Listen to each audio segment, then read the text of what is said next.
నమస్కారం. నేను మీ సిరి. Welcome to నిన్ను కోరి. ఈరోజు కథ ప్రేమ చదరంగం ఎపిసోడ్ 66. రచించిన వారు బృందా గారు. ఇక కథలోకి వెళ్తే భీకరమైన నవ్వులతో చుట్టూ తిరుగుతున్న రౌడీలను చూసి అనిక గుండె దడదడలాడిపోతుంటే టెన్షన్ను దాచుకొని ఆ రౌడీలను ఎలా ఎదుర్కోవాలా అని ఆలోచిస్తూ వాళ్ళందరి వైపు సీరియస్గా చూస్తున్నాడు సామ్రాట్. సామ్రాట్, నాకు భయంగా ఉంది. ఈశాన్వి చూడ్డానికి చాలా సాఫ్ట్గా ఉంటుంది, కానీ దానిలో ఇలాంటి వాయిలెంట్ యాంగిల్ ఉంటుందని, ఇంత పెద్ద రౌడీ గ్యాంగ్ దాని వెనకాల ఉందని నేను అస్సలు ఎక్స్పెక్ట్ చేయలేదు. పెద్ద డాన్లా ఉంది. ఒక్కొక్కడు ఎలా ఉన్నాడో చూడు.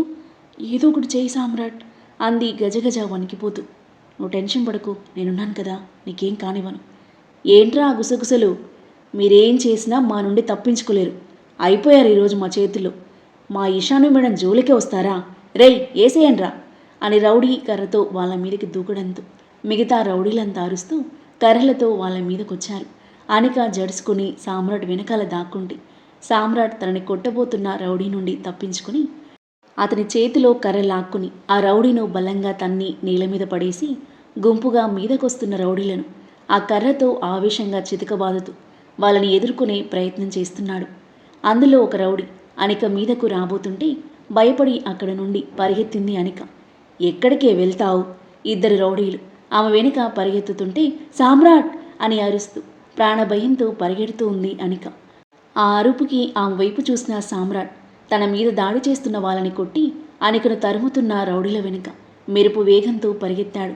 భయంతో వేగంగా పరిగెడుతున్న అనిక రాయి తట్టి కింద పడిపోయి తన దగ్గరికి వెకిలిగా నవ్వుతూ వస్తున్న రౌడీలను చూసి నన్నేం చేయొద్దు బెదురుగా చూస్తూ వెనక్కి వెనక్కి జరుగుతుంది.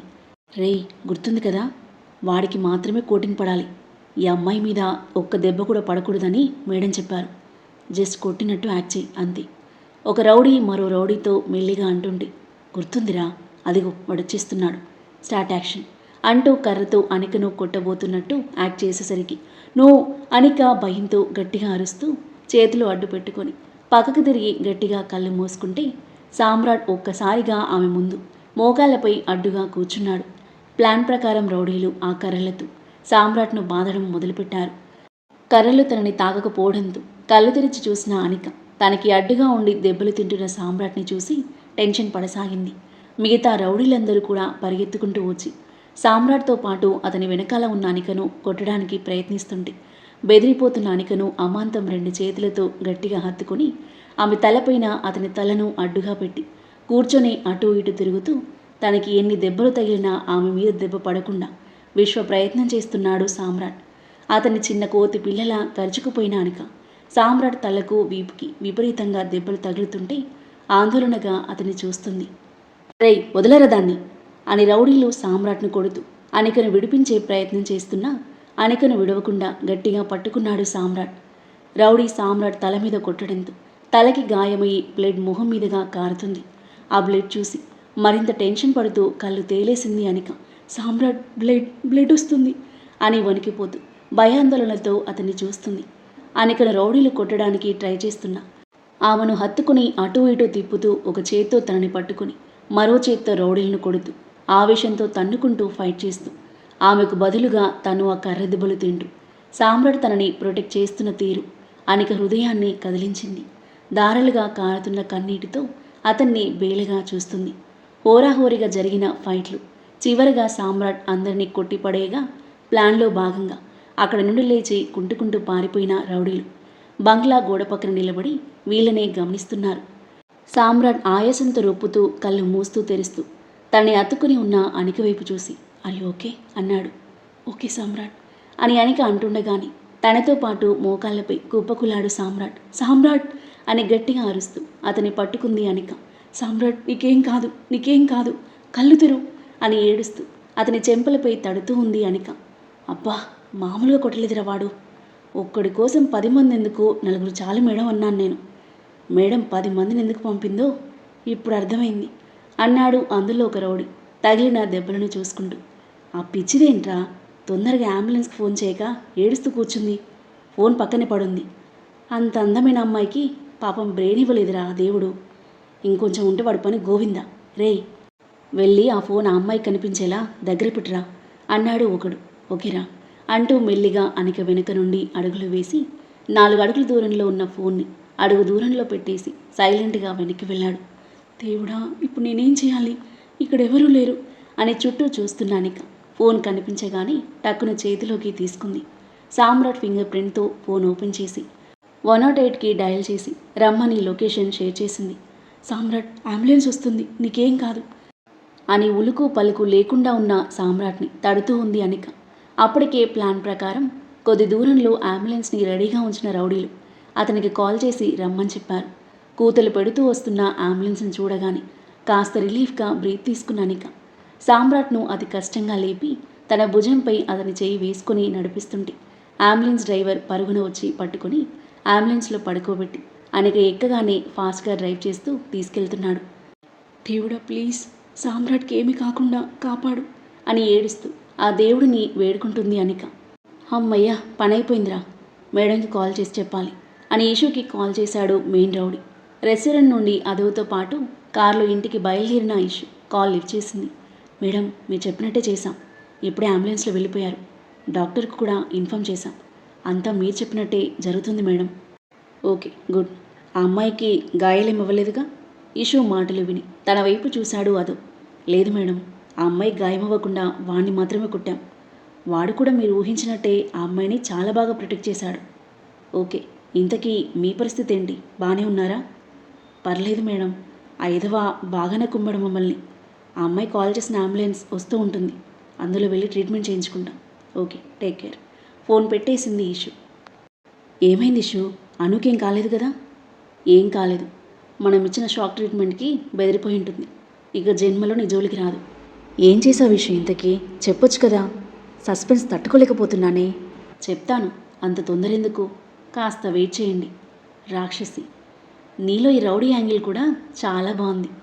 ఇంత పకడ్బందీగా కంచుకోటని ఏర్పరచుకున్నావు కాబట్టి ఆ సామ్రాట్ అండ్ వివేక్ నేను టచ్ చేయలేకపోయారు.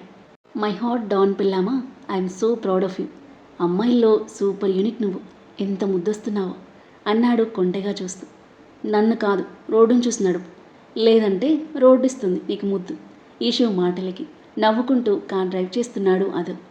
అంబులెన్స్ రాగానే రౌడీలందరూ దాంట్లో ఎక్కుతుంటే అయోమయంగా చూసిన డ్రైవర్, రేయ్ ఎవర్రా మీరంతా అన్నాడు.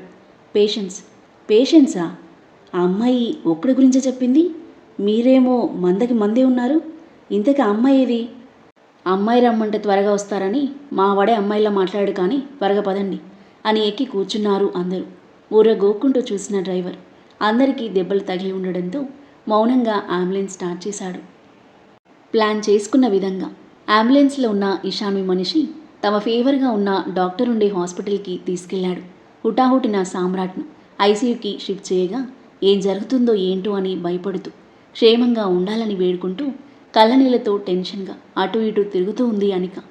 నార్మల్ కండిషన్లో ఉన్న అతనికి ట్రీట్మెంట్ చేసి తలకు గాయాలకు కట్లు కట్టి మత్తింజెక్షన్ చేసి బయటకొచ్చాడు డాక్టర్. అతను ఏం చెప్తాడో అని భయంగా చూస్తుంది అనిక. పేషెంట్ కండిషన్ చాలా సీరియస్గా ఉంది, బ్లడ్ చాలా పోయింది, అర్జెంటుగా బ్లడ్ ఎక్కించాలి, ఓ పాజిటివ్ అన్నాడు. నాది ఓ పాజిటివ్ డాక్టర్, నేను ఇస్తాను అంది అనిక. వెంటనే త్వరగా రా. వెంటనే అనిక బ్లడ్ తీసి సామ్రాట్కి ఎక్కిస్తున్నారు. పక్కన బెడ్పై పడుకొని బ్లడ్ ఇస్తూ సామ్రాట్ వైపే చూస్తుంది అనిక.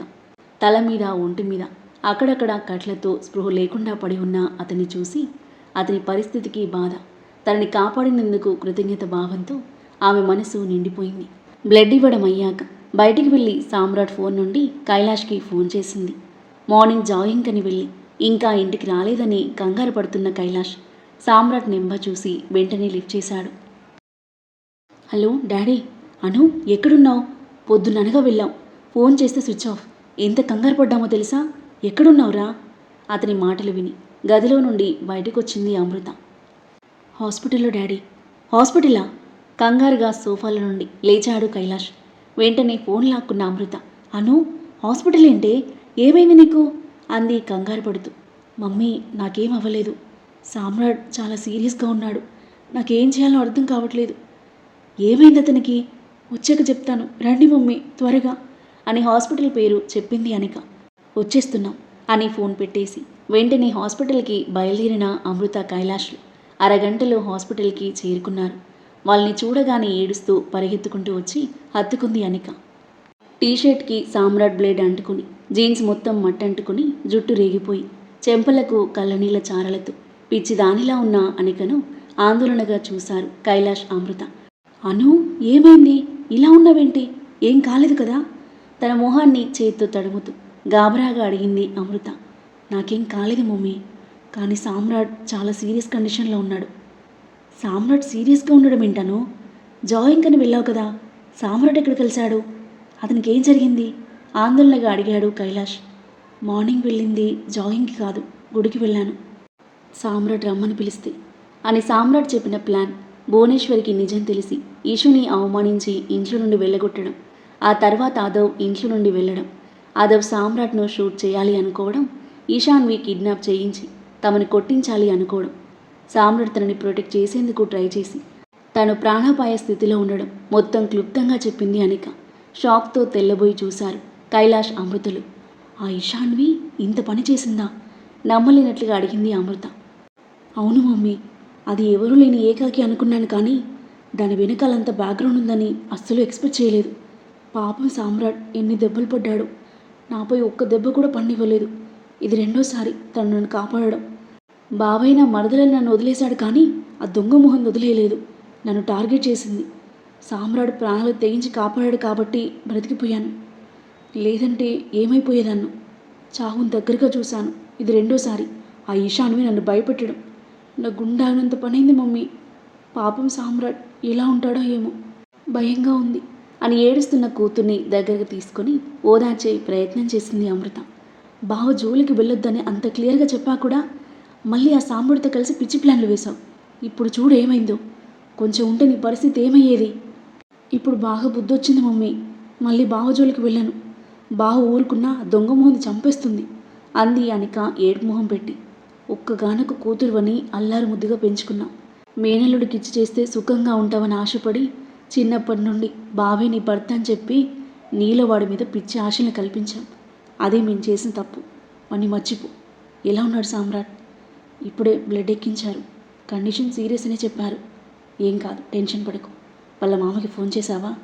లేదు మమ్మీ, చెయ్యి. వాళ్ళు వచ్చాక ఇంటికి వెళ్దాం. పిచ్చి దానిలా ఉన్నాం. సామ్రాట్ని వదిలే నేను రాలేను మమ్మీ.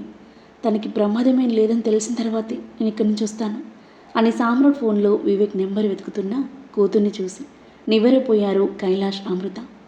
వివేక్కి కాల్ చేసి సామ్రాట్ హాస్పిటల్లో ఉన్నాడని చెప్పడంతో విహాన్తో కలిసి హుటాహుటిన హాస్పిటల్కి చేరుకున్నాడు వివేక్.